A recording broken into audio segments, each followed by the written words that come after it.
outside world. This is Quentin Quarantino, and this is day 3 of my impromptu YouTube video series on whatever I feel like talking about. Susan's volunteered to cameraman today, so my head should look totally normally shaped. And this features a special guest, Hamlet the Sphinx, who has joined us for lunch at his favorite restaurant, Chick-fil-A. And he'll be vacillating between my lap and the stroller for this talk.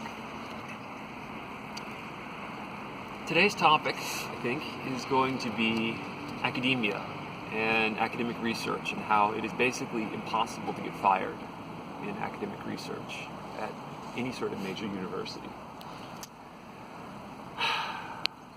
My first job was at Duke University, and there was this woman I noticed who would push around this cart of glassware. She was shuffling, and she really had the crack fiend shuffle going, and I thought for sure she must have MS or something. Couldn't walk normally. So I asked around about her, and I discovered quickly that she was known to everyone in the building simply as Meth. No one knew her real name. Meth had an active addiction to meth. However, when they tried to fire her, she joined a treatment program for addiction, and they couldn't fire her then. It was against university rules. Meth didn't stop using drugs. She was just in a treatment program. During the day, she would shoot up in bathrooms, and basically her bosses, because they couldn't fire her, gave her the least important job they could think of, which was picking up glassware that was being used from labs and moving it to the central autoclave.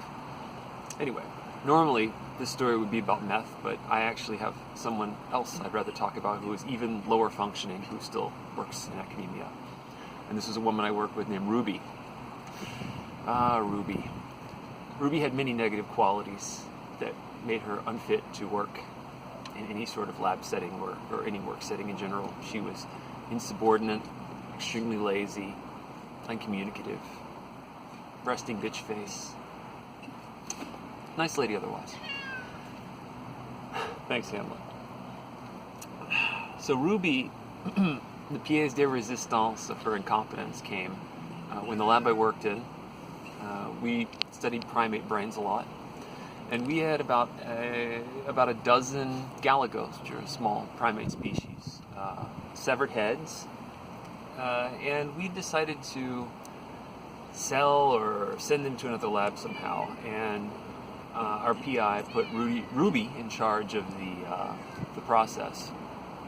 Ruby takes these heads, puts them in a plastic bag, wraps it up in tape, slaps it in the mail, sends it away.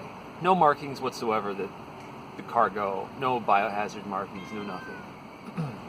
Well, I should probably mention that this was late September of 2001, and this was right around the time that all the anthrax attacks were happening on the Capitol.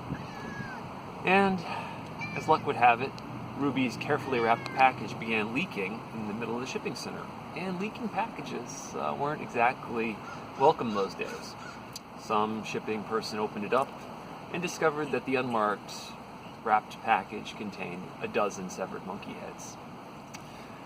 The next thing I knew of this, I'm at work the next day, and several FBI agents show up, guns drawn, looking for the PI of our lab. I point them right towards him. They all go into his office. There's like 10 policemen, agents sitting in his office grilling him. He's yelling through the glass. I can't hear what's being said, but eventually Ruby gets called in, and there was a talking to. We had a $10,000 fine. We were prohibited from mailing any severed monkey heads ever. But Ruby kept her job. Ruby kept her job. And that is the true meaning of academia, academic research. You cannot lose your job for any reason.